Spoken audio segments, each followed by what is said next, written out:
Water problem గర్భస్థ fluoride అంటాం కదా, అదే పని బరువు తీస్తే అదే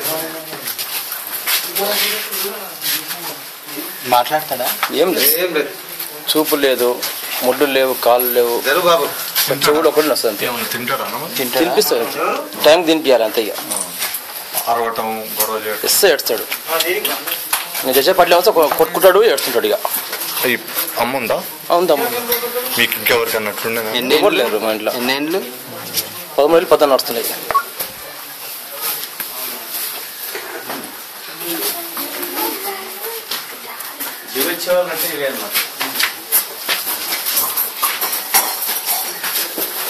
ఇదేనా మీరు అన్నది? ఇదే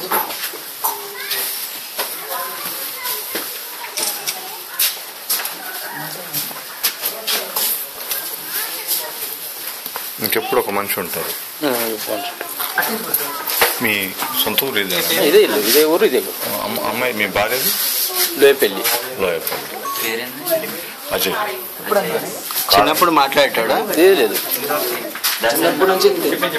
మరి డాక్టర్ ఇప్పుడు పడుకుంటే అది వస్తాయి కదన్నా, మామూలుగా పుండ్లు అవుతాయి కదా?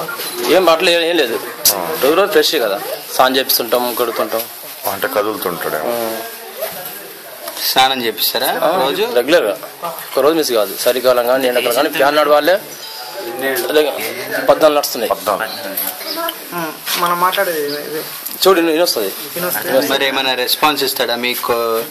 అంటే మీరు మన అదా ఏముండదు, ఏం చెప్పడు, ఏడుస్తాడు అంతే. దూపైనా ఏడుస్తాడు, ఆకలైనా ఏడుస్తాడు, ఫ్యాన్ లేకుండా ఏడుస్తాడు. ఏమన్నా విషయాలు అర్థం చేసి ఏం లేదు, శక్తి ఉందా? ఏం లేదు. అంటే ఇప్పుడు నువ్వు మీరు దగ్గర వచ్చి హ్యాపీగా ఫీల్ అవుతాడా? అట్లేం లేదు, అట్లేం లేదు. కొత్త వాళ్ళు వచ్చి ఎవరన్నా అట్లా ఉండదు. అసలు అది ఒక లోకంలో ఉన్నాడు అంతే. చూస్తాడా? చూపు లేదు. చూపు లేదా? చెవుడు తప్ప ఏది లేదా నాకు. 14 ఉంటుంది.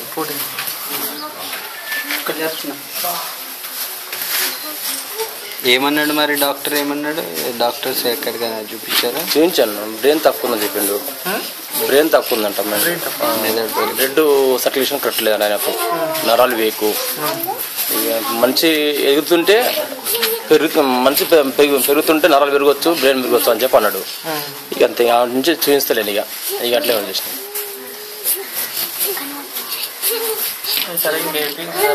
ఆయనకైనా కావాలంటే ఏడుపు అంతే. ఇక అదే సిగ్నల్ ఇక